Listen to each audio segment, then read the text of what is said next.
2013 मध्ये सुहास शिरवळकर ह्यांच्या कादंबरीवर आधारित एक सिनेमा आला, ज्याने त्या वर्षी अनेक थिएटर समोर हाऊसफुलचा बोर्ड लावला. मी बोलते आहे दुनियादारी या सिनेमाबद्दल.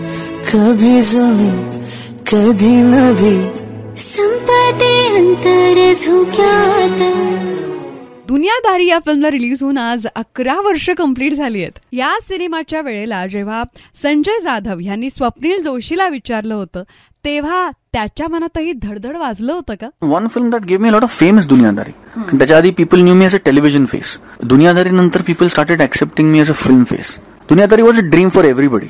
कारण मी, संजय, ऑंकी, जित्या आम्ही सगळ्यांनीच दुनियादारी वाचली आहे, पुस्तक वाचलं आणि आमच्या प्रत्येकाच्या ग्रोईंग अप इयर्सचा एक पार्ट आहे.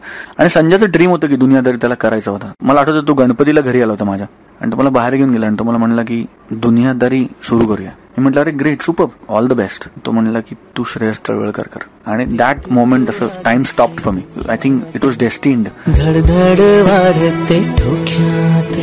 असंच काहीतरी घडलं स्वप्नील सोबत आणि त्यानंतर इतका उत्तम सिनेमा संजय जाधव यांनी बनवला आणि आजही तो आपल्याला परत परत बघावासा वाटतो. अजून काही खास आठवणी याबद्दलच्या तुम्हाला कळतायत आज exclusively on lights camera action. Let's celebrate 11 years of Duniyadari.